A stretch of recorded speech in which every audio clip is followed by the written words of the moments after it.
900 টাকার বেশি জমা যেন এখানে কোনো রকমের সিদ্ধান্ত গ্রহণ করা না হয়।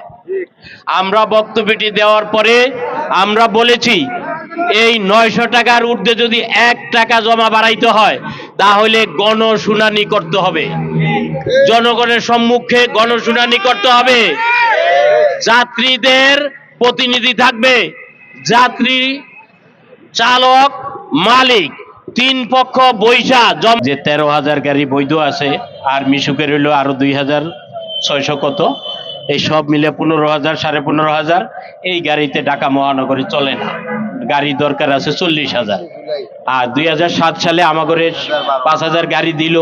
2007 সালে আমরা পত্রিকার মাধ্যমে আবেদন করলাম, পত্রিকায় সংবাদ পাইয়া এখানে 50 টাকা করে আমরা ট্রেজারি চালান সরকারি দপ্তরে জমা দিলাম।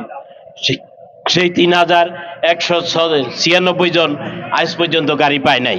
তাহলে আমরা পূর্বের পাওনা 5,000 আরো নতুন দাবি করেছি 15,000। এবং আমরা তাদেরকে পরিষ্কার বলেছি যে আপনারা এই যে আজকে যে মধ্যস্বত্বভোগী একটা মালিক শ্রেণী তৈরি হয়েছে এই সেক্টরে, এই শ্রেণীটাকে এদের মেয়াদ শেষ হইলে আর গাড়ি দিবেন না। এদের মেয়াদ শেষ হইলে আর গাড়ি দিবেন না।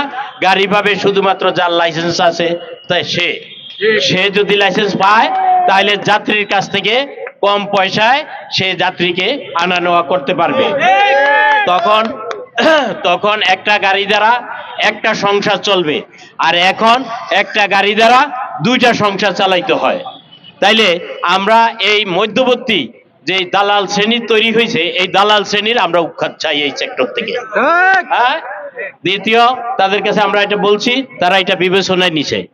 তৃতীয়ত হইল, যদি বাড়ানো লাগে বাড়াবে, কমানোর প্রয়োজন হইলে কমাবে, বাজার দরের বাহিরে যাওয়া যাবে না। এই বিষয়টা মাননীয় চেয়ারম্যান সাহেব খুব গুরুত্ব দিয়ে নিছে।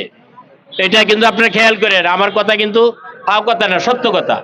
সে খুব গুরুত্ব দিছে যে গণশুনানির ব্যাপারটা, যে যেন তেন কইরা কারো বাড়িয়ে দিব, এটা যেন না হয়। আরেকটা বিষয়, মন্ত্রণালয় থেকে একটা কমিটি আছে, এই ভাড়া বাড়ানো, ভাড়া কমানো, ঢাকায় গাড়ি বাড়ানো, গাড়ি কমানো, এইটার জন্য একজন সিএনজি অটো রিক্সারও প্রতিনিধি সেখানে আছে মন্ত্রণালয়ের যে কমিটি।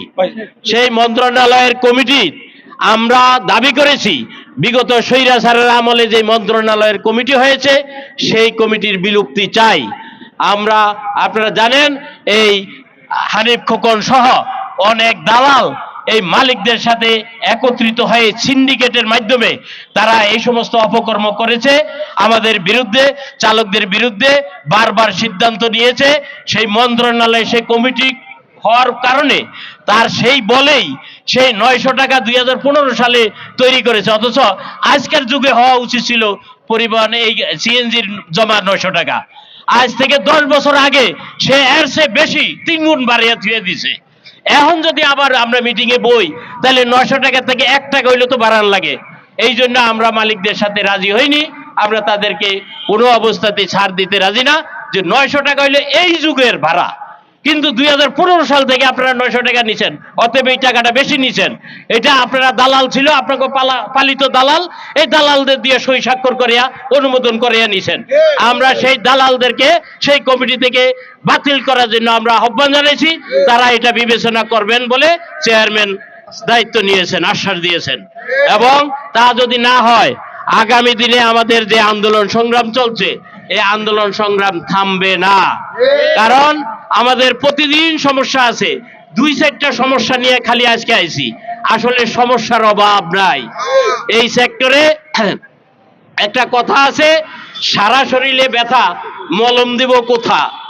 তার মানে পুরা শরীরে তো মলমের ভিতরে ঝাঁপ দেওয়া লাগে, পুরা শরীর যেহেতু ব্যথা, তাইলে আমাকে আসলে এত ব্যথা, সারা শরীরে ব্যথা। অতএব আমাদের দাবি নেওয়ার ফিরিস্তি কিন্তু অনেক বড়। অতএব আমরা আগামী দিনে আন্দোলন সংগ্রাম ছাড়া বিকল্প নাই। প্রত্যেকটা দাবি আদায় করতে হলে আমাদেরকে মাঠে থাকতে হবে। অতএব আপনারা আজকে এখান থেকে সবাই খুব সুন্দরভাবে চলে যাবেন যার যার কর্মস্থলে। আগামীতে এই ঐক্য পরিষদ যে সভা আহ্বান করবে সেই সভায় আপনারা থাকবেন। আমাদেরকে মন্ত্রণালয়ের কে আরেকটা স্মারকলিপি আমাদেরকে দিতে হবে, আপনারা সেই মন্ত্রণালয়ের স্মারকলিপির সময় আপনারা থাকবেন। হয়তো আমরা জাতীয় প্রেস ক্লাবের সামনে আপনাদেরকে আহ্বান করতে পারি, আমরা সময় এবং তারিখ আমরা জানিয়ে দেব। অতএব আপনারা কেউ বিভ্রান্ত হবেন না, কেউ কারোর সাথে কোনো দ্বন্দ্ব করবেন না। 5টা 6টা সংগঠন, এক সংগঠনের কর্মী আরেক সংগঠন দেখলে আপনারা একটু সদ্ভাব করবেন, আগের মতো শত্রু ভাবাপন্ন হবেন না, কেউ কাউকে আড়াল করবেন না, প্রত্যেকে মিলেমিশে থাকবেন। অতএব আজকের সভা এখানেই আমরা সমাপ্ত ঘোষণা করলাম। সভাপতি